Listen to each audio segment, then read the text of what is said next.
make it more at a purely fundamental level and try and make it as simple and as accessible to everybody as I can. I'm from originally SPG, which is a big MMA gym in Dublin, and in America is its main base. And this is my own club, Summit, which is my own little ship. And Judo and Jiu-Jitsu, as you know, are different sports. Yeah, so of course they have the same roots and we can go into all that, but they have different rule sets. So not everything in Judo suits for Jiu-Jitsu, but I think that foot sweeps, or ashiwaza techniques, as the Japanese call them, suit Judo, or suit Jiu-Jitsu really well for a number of reasons. One, you're not, I think Yuka was talking about this the other day, you're not exposing your back when you're going for a throw. You're not using too much explosive energy either. It's quite conserving of your energy, and you're not exposing yourself to dangerous back positions and landing positions. The throws we're going to do today, if they're pulled off well, will bring you into a really nice position, maybe into side control, passing the guard immediately from a stand-up position. Of course, sometimes people don't want to stand with you, and then you're going straight into your guard passes. I think there's a really good class about initially passing guard when someone when someone pulls guard right away, and that can happen too.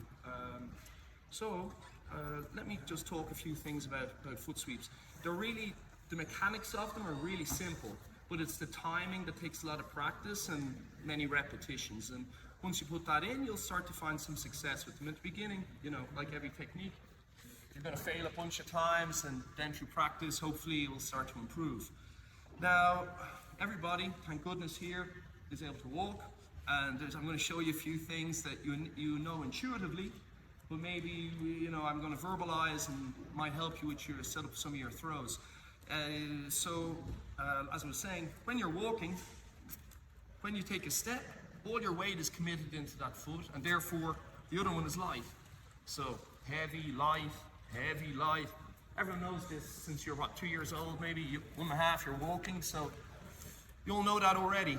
But when you kind of start to think about it and use it to help set up your throws, it might help you, and some of these principles might make it simpler for you to set up the throws. So the first one I'm going to show you is called the ashibarai, which is one of my favorite throws. I'm going to try and keep myself on time because I sometimes go off on tangents and start talking about history or something and have to draw myself back in. So I'm going to try and limit it to maybe 3 throws today, maybe try and match them together into combinations. So the first one, as I was saying, is the ashibarai. May I borrow? I use my gi. So, gi and no gi, by the way. For gi, we can start with your regular collar grip, collar and sleeve. For no gi, we'll transform that into a collar tie.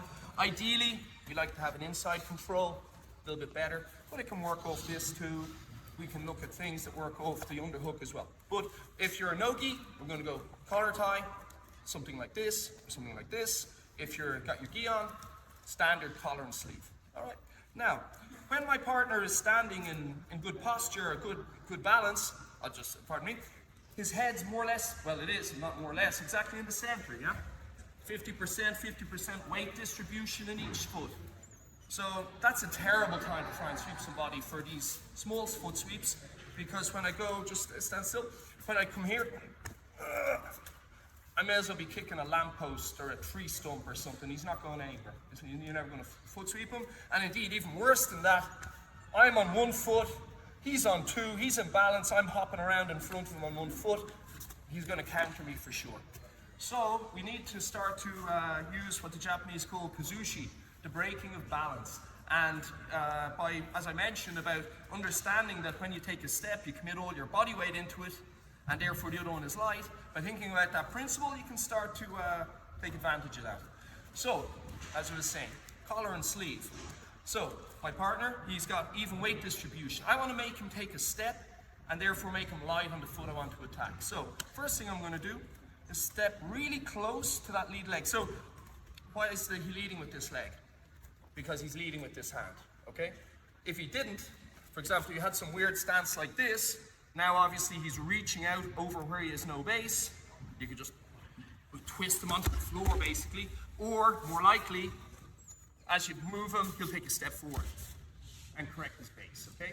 Like a boxer leads at one side, he's not gonna lead like this, so it's super awkward. So, whichever hand he's got further away from him, the lead hand, let's say, he's probably gonna lead with that foot. And if he doesn't, you just move him a little bit, and he will. So, I'm going to attack the lead leg because it's closest to me, easiest for me to attack. I'm going to step super close to it. Again, if I step far away from it, it takes more time to reach it. So the closer I step to it, the quicker I can find it. Makes sense, right? Time and distance. So, first I'm going to step really close to his foot and then pull him. Made him step on that foot. Easy, right? That's the key to the first throw. If you get that, the rest is easy. As most techniques, it's the setup that's the hard bit.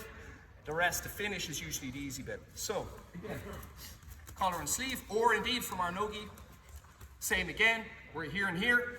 Step super close to his foot, and I'm going to back step. When I back step, it's a little bit like a circle. Okay, well, it is a circle. It's like a semicircle. But note that I'm not taking a huge step, because then I can't step on one foot. For you to be able to stand on one foot, obviously, your base has to be underneath you. Yeah? If it's out here somewhere, I can't step on one foot. So, a common mistake people do is when you do this back step, they step too far, and then falling over. So when you do that back step, I step, move down. Yeah? That's it. So, here, step close to the first leg, up, back step. And look how I pull on this head or pull on this collar to encourage him to take that step. Let's go practice that real quick a few times each. And then try. Everyone's clear on that one? Yeah, let's go. 1, 2, 3.